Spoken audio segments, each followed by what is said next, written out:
Hi, everybody. My name is Joe Borstein. I'm the CEO of LexFusion and a certified total freak about legal innovation. Today, I'm here with Joe Green, Chief Innovation Officer at Gunderson. Hey, Joe. Hey, Joe. Good to see you. Good to see you, too. Before we jump into the interview, I want to set the scene a little bit, reminding everybody about the macro forces which are changing the legal market fundamentally and making today's talk really exciting. So the way we see it, 4 tectonic interrelated forces are bubbling under the surface of the $800 billion legal industry. First, globalization today is allowing lawyers and allied professionals across the globe to collaborate seamlessly on legal work. Second, the money. You have outside investors pouring in, from Silicon Valley VCs to New York private equity funds to even public stock offers. These investors see an opportunity to make pretty broken legal system dramatically better and make a little money at the process.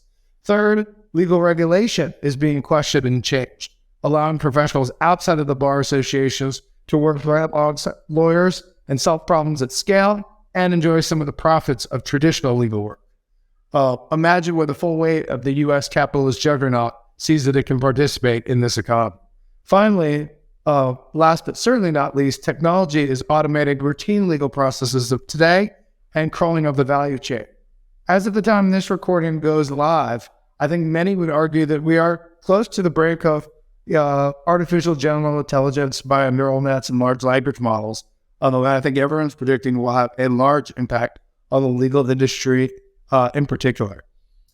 This is a massively underserved market. There's a lot of people who are priced out, a lot of people that aren't getting access. So hopefully, with these forces, we can do a little bit of good. So let me move to Joe Green. Joe, tell us a little bit about your background and how you ended up as the Chief Innovation Officer at Gunderson, which is really the go-to law firm for high-tech startups and VCs. Thanks again, Joe, for having me today. It's been a journey. Like you, I started out of law school as a practicing lawyer. I was a corporate lawyer first at Simpson Thacher in New York. And then when I was about a third or fourth year associate, I lateraled to Gunderson Dettmer's New York office because I wanted to work in the startup space and wanted to work with startups and VCs investing in those startups. And that was a really cool time to be coming into the New York startup ecosystem in particular. I lateraled to Gunderson in 2011, and the New York tech scene was really just starting to explode at that time. And as a result, Gunderson's New York office really kind of exploded along with it. So I got a lot of really great experience working with tech startups at all different stages, from formation all the way through to exits, M&A, IPO, as well as working with investors who are investing in those companies here and around the world. I did a lot of work in Latin America, Brazil in particular, with our VC clients investing in Brazilian startups and representing startups in Brazil too. Then my career took, I won't say a detour because it's actually it's the reason that I ended up where I am. But I joined Thomson Reuters, their practical law business, as a subject matter expert in startup law. I was really just there to write about how to be a startup lawyer for Practical Law, which is a fabulous product. And then I really sort of fell into the world of legal tech. And I always had an interest in technology. That's why one of the things that attracted me to working with startups and working in the tech space. But legal technology in particular, being in a place like Thomson Reuters, I really got kind of a bird's eye view of the industry, what was going on, things that were happening in the business of law. Started writing about it. I started speaking about it. I started building products, working on product at Thomson Reuters as well. And that's ultimately what led me back to Gunderson, where, I still had many friends and saw a great opportunity to take a firm with, really market leading position, and, in a fast growing area, and try to build the law firm of the future. Think about what that looks like for a very tech savvy clientele, who are constantly looking at ways of disrupting every industry that they look at. So it's been a really fun, almost, over 3 years now. I rejoined just before the pandemic, and was recently promoted to Chief Innovation Officer, which is the first time Gunderson's had someone in this role. Yeah, so let me lean into that in a couple different ways. First of all, if you don't mind me asking, what year did you graduate law school? Yeah, 2008. 2008. An auspicious year to start a legal career. So if you don't mind me saying, you're pretty young to be a C-level and chief innovation officer, at a global brand. Hey, do you think that says anything about the way the firm views the future of law and how important it is?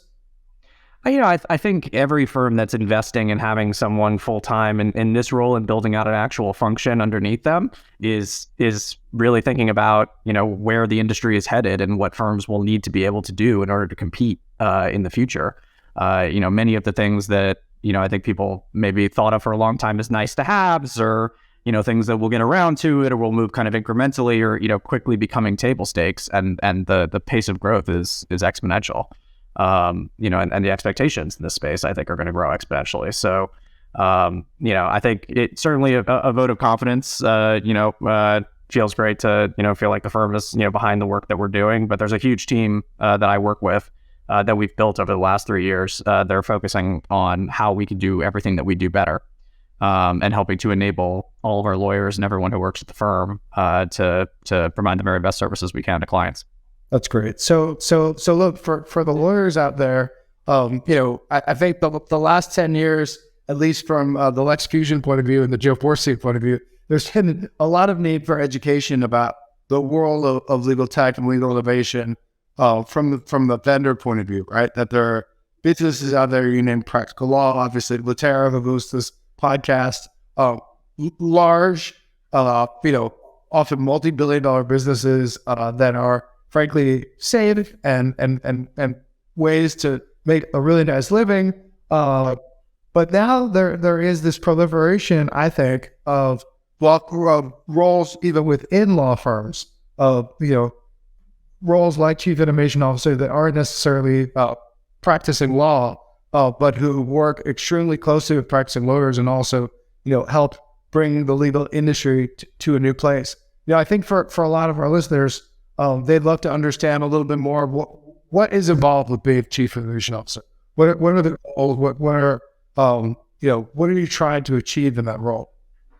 Yeah. So when I came back to the firm, I kind of tried to stake out a vision with the rest of the folks that I was working on these innovation initiatives, and a group of our partners who have really supported this work, and who are really focused on what this firm looks like for the future of their careers. Some of the more junior partners, and I think that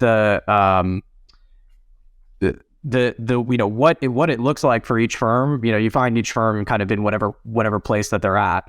They have certain tech debt that they may have to figure out how they're going to overcome, and kind of what the priorities are. There isn't really a one size fits all for what this job looks like, and different firms have different cultures and different limitations. Mm-hmm. I think we're quite fortunate in that we represent a client base who is very pro technology and pro kind of encouraging us to kind of try new things, and so that gives us a bit of a free hand. But from my perspective, coming into this, there was a lot of kind of open waters in terms of areas that the firm hadn't really invested in, certain kind of pieces of the technology stack, for attorneys, different pieces of the workflow or kind of client facing technologies, and so kind of took a look at all of that and started mapping out a plan for how we were going to approach building out all of those different pieces of the stack, while at the same time bringing everyone along with it and kind of keeping everybody focused on what the longer term vision of how this technology was not only going to make our clients happier with us and happier with the services that they're receiving, but also making the people who are delivering the services happier doing it, and making their lives easier. And so there was a combination of small wins, things that we knew that we could kind of roll out and that would be pretty easy for people to adopt and get started with, and then a lot of more kind of long-term infrastructure building to set the stage for some of the more interesting and sophisticated things that that we knew we would want to do in the future. So let's zoom in on that a little bit. When I started in the legal innovation world, I did a column for Above the Law, and it was hard to even find new companies and new solutions to write about. Fast forward to today, by our best estimate, there's somewhere around 6,000 companies that would categorize themselves as in some way legal innovation. Most of those are tech. Some of them are kind of creative services plays. But I think a huge problem for someone to be in your seat has got to be interoperability. Right? There are a lot of point solutions, and most of those point solutions are solving real problems. But how do we make them work together? How do we make them a little bit more like the consumer technology all the lawyers are used to, like their iPhone? What do you have? Yeah, I mean it's been a major storyline through the last however many years we've been in this space where for a while it seemed like lawyers are just looking for here's a solution that solves this problem, here's a solution that solves this problem. There weren't that many of them, and then those started proliferating like crazy. You forget which solutions you even have because it's too many to keep track of. So now a lot of the the bigger players in the space are trying to kind of consolidate those into platforms. But large law firms, that their technology stacks are complex, right? And so no platform is going to do everything that a firm needs for every practice group, for every geography, right? And that's where this kind of question about integration really comes to the fore. And for my part, the thing that we found that is the major thing that holds back interoperability is a lack of standardized structured data. Every system has its own way of organizing data, and that just makes it really hard to build the pieces in between to make it a really streamlined process. So I think having these data standards, and as much as possible, making them kind of open source, industry-wide data standards is sort of a prerequisite in many cases to having the kind of interoperability that I think people in my kind of role dream about. So for the non-data nerds out there, and I don't know why any non-data nerds would be listening to this, but if they are, give us a few examples of the types of data that you want to work across, different tools and different practice groups, and then I'd love an example or two of what you're actually doing at Gunderson to drive that interoperability. Yeah, totally. So, I mean, for example, there's a group called SALI, SALI, that have been, working, for a number of years on an ontology, kind of a whole bunch of categories of legal work, trying to map all the different types of legal work that there is, out there using a standard classification. And that not only can help firms internally better manage their business, but also any vendors that are looking for a kind of common, a lingua franca, a common way of referring to those things that everyone can kind of buy into, who's touching the kind of information that relates to different types of legal work.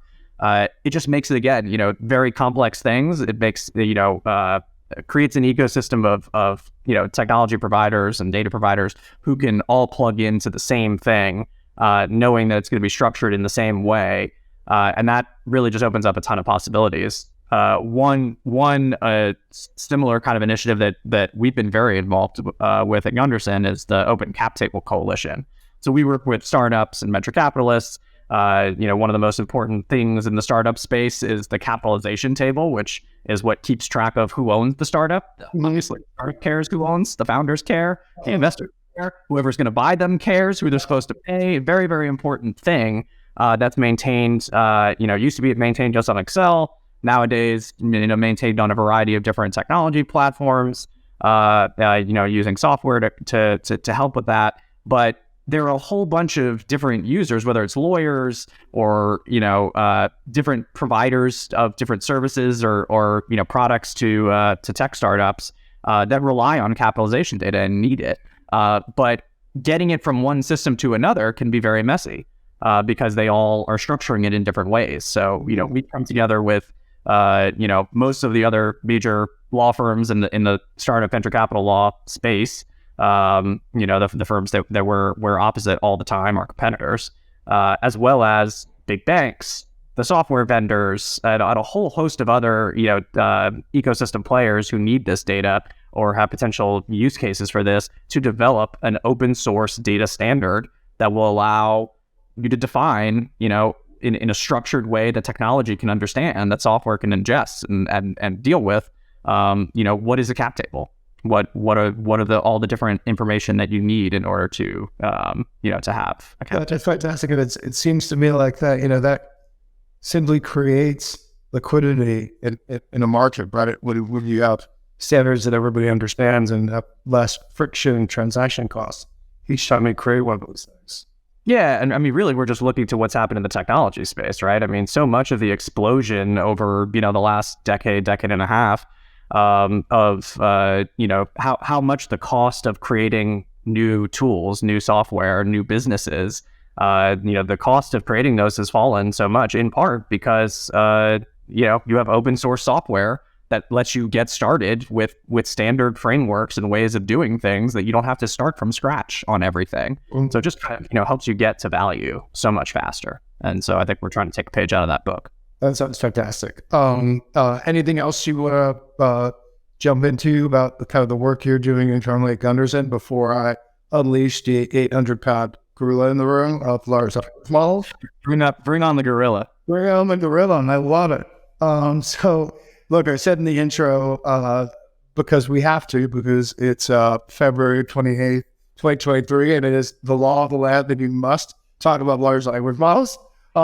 In no matter what industry you're in, frankly. And truthfully, it is very interesting. I think we've all been blown away by this wave of generative AI, whether it be in art and creating sound, and now in language. Does Gunderson have any particular view on that? I'm curious, Gunderson's view from the point of view of being a law firm and now it might impact the practice of law, but also, as somebody that, as an organization that deals with some of the most high-tech companies in the world, I'm curious about the point of view of your clients and how they're looking at the next couple of years.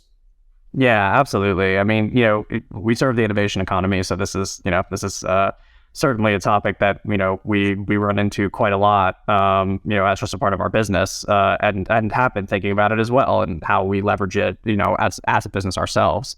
I've had a whole bunch of conversations with different VCs who are spending quite a lot of time looking at, new AI companies that are looking at ways to leverage generative AI and other of these these types of models and algorithms. And I don't think that's new per se. This has been a category that's received a lot of investment, for quite a few years. But I think we're just seeing, some kind of step changes in interest, and kind of as the general interest really increases and the use cases start to proliferate, there's going to be just a whole host of different kinds of business models and ways of leveraging that technology that I think a lot of VCs are very rightfully excited about. Go ahead. Oh, I was going to say that, and so that's kind of like the external view. What about the internal view in terms of the practice of law? You can't go on Twitter without, seeing people either saying, "Oh, this thing is too stupid, you can't let it do anything," or make what I think is a more compelling argument that things like Chat GPT are a V1 with known flaws, and that this is what a V1 can do. The subsequent versions should really have an impact on the way we process information. So that was a word salad. So let me form that into a question. Where do you fall in the spectrum of camp doom and gloom or excited for how it's going to impact the practice of law specifically? Yeah, I mean, I think I'm definitely long-term camp excitement with short-term maybe camp realism. Hey, you get it. I mean, yes, this is my show. Yeah, no. So I think that first of all, it's undeniably cool and undeniably powerful what you can do with ChatGPT. And it has flaws that people are very, especially with the interest and usage, are very quickly discovering. The main thing that when I talk to, people internally or externally about generative AI and AI more generally, that was word salad. Is that this is not new in legal, right? I mean, using AI in legal is actually decades old, right? I mean, the legal search algorithms have been using AI for decades. the e-discovery space, as I know you know, as been using AI for a very long time. Using it in due diligence, in transactional deals is more than a decade old at this point. And so, there's quite a lot of, kind of muscle memory, I guess, and proven use cases for AI and legal. Generative AI is obviously, kind of the newest thing. We've also been looking at large language models from kind of an extractive point of view. So being able to use large language models as a way to extract data, structured data from documents, is also a very exciting use case that isn't, obviously getting nearly as much, popular attention. But when we talk about the generative models, I think that right now they are kind of immediately useful for subject matter experts. If you know the answers to the question that you're asking it or the thing that you're asking it to do, and you can spot the areas where it's wrong, it's potentially an incredible time saver. It can produce, a whole bunch of work that maybe in the past you would have relied on a junior associate or a paralegal or, something else to do, to give someone who's senior and really knows things, a very quick head start. But this is where the drawbacks come into play. It's not always right, and it doesn't know whether it's right or wrong, and it's also quite confident at its answers. So, kind of the uninformed, whether it's a junior lawyer who doesn't quite know, what the answer to what they're looking for, or can't spot the mistakes, or a client or someone who's trying to use it to get legal advice, potentially in a place where they get just, terribly, terribly wrong information. 90% of it's perfect, and then 10% of it's just wildly wrong, but you can't tell that unless you know the answer. And if you haven't read the New York Times article from the weekend, from last week, it also sometimes tells you it loves you over and over and over, which I had, I was writing a brief at 3 a.m. It might be really nice to be told, someone cares about me, but that's yeah, you got to give us wherever they can get it. Yeah, absolutely. So obviously, as these generative systems become more and more powerful, I can't help but think how it impacts things like training, right? So yes, this is something we've been dealing with for a long time to some degree, but I would argue at least that the cycles are about to get much faster, and we're going to have to get used to rapid change. And I'm curious your thoughts, and obviously it's early days, so a fair answer might be I haven't thought about it enough, but how do you think this affects lawyer training, both at the law school level and at the law firm? Yeah, well, I think about it all the time, and I've been thinking about it for a long time, so I have plenty of thoughts on this subject. Actually, a colleague of mine shared an anecdote the other day that I think is useful here. So, before there was redlining software, junior attorneys would have to literally take a previous version of an agreement and the new version of the agreement and take a red pencil and draw lines and mark up what the changes were between those two things.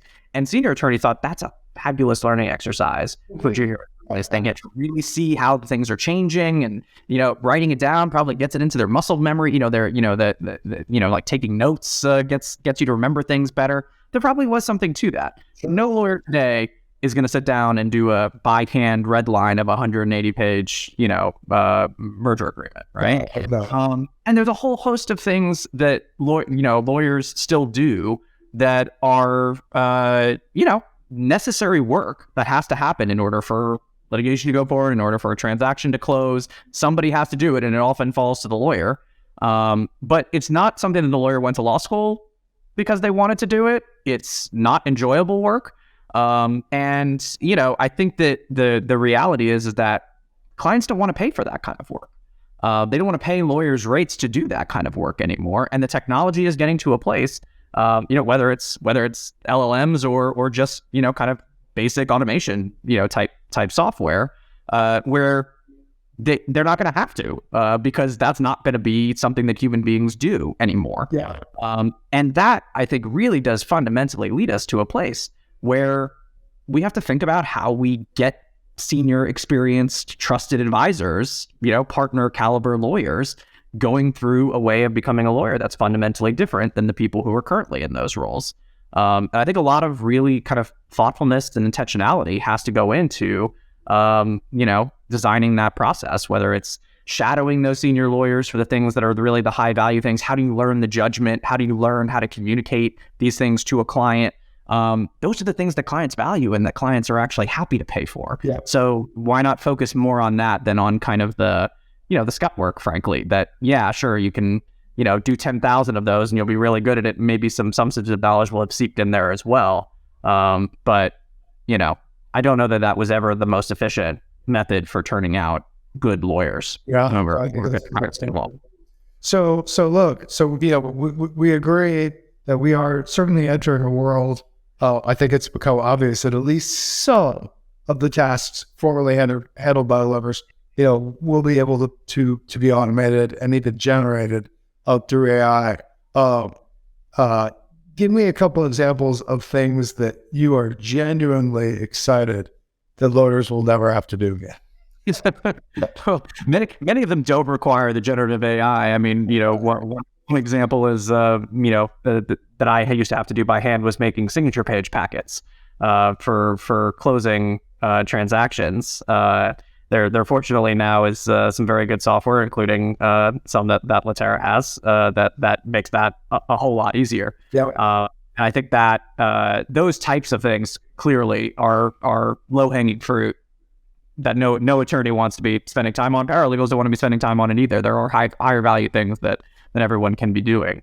In terms of the things that the generative AI might be useful for, another colleague of mine actually, recently said, something along the lines of, boy, wouldn't it be cool if one of these algorithms kind of had all the emails that we've sent, over the years explaining things to clients as a knowledge base, and then knew my style of writing things, and I could say, hey, write a reply to this email in the style of me.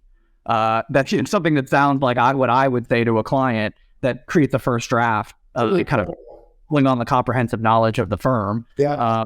That's an incredible way to get something started. And obviously it needs to be tailored, and obviously, the human being needs to be in the loop. But that's a really exciting prospect. Yeah. No, I completely agree with you. And I think I call that the blank page problem. And I so much of the sweat, especially in the early years of practice, is the anxiety of staring at that blank page and not knowing when to start. No. I think a lot of lawyers are fabulous editors and maybe not the world's greatest at starting from blank page. But for lawyers in particular, we do anything not to start with a blank page. So hey, look, this was fantastic. I mean, anything else you want to leave our audience with for today?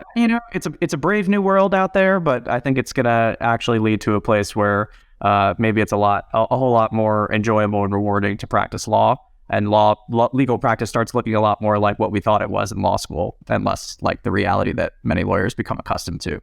And if people are practicing law now and they're interested in kind of moving into their firms or another firm's innovation function, maybe someday be chief innovation officer, what kind of things should they keep their eyes on? What should they do to prepare themselves for a career? Well, I mean, first, I just have to say, jump right in. The water's warm. This is the growth industry here. But I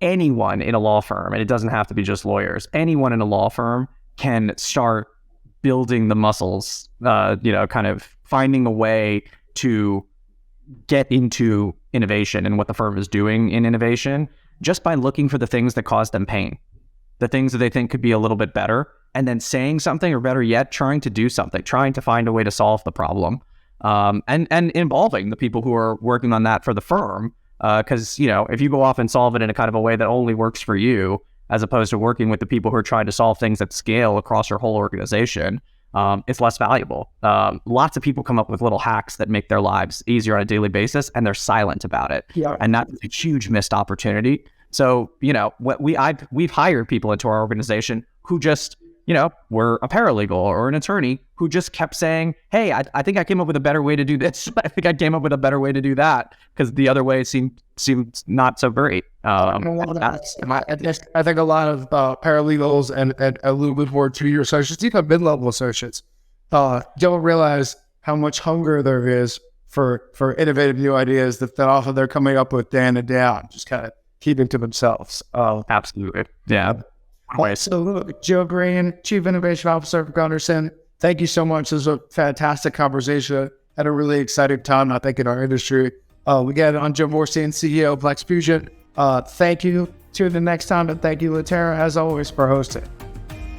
Thanks for running. Thanks.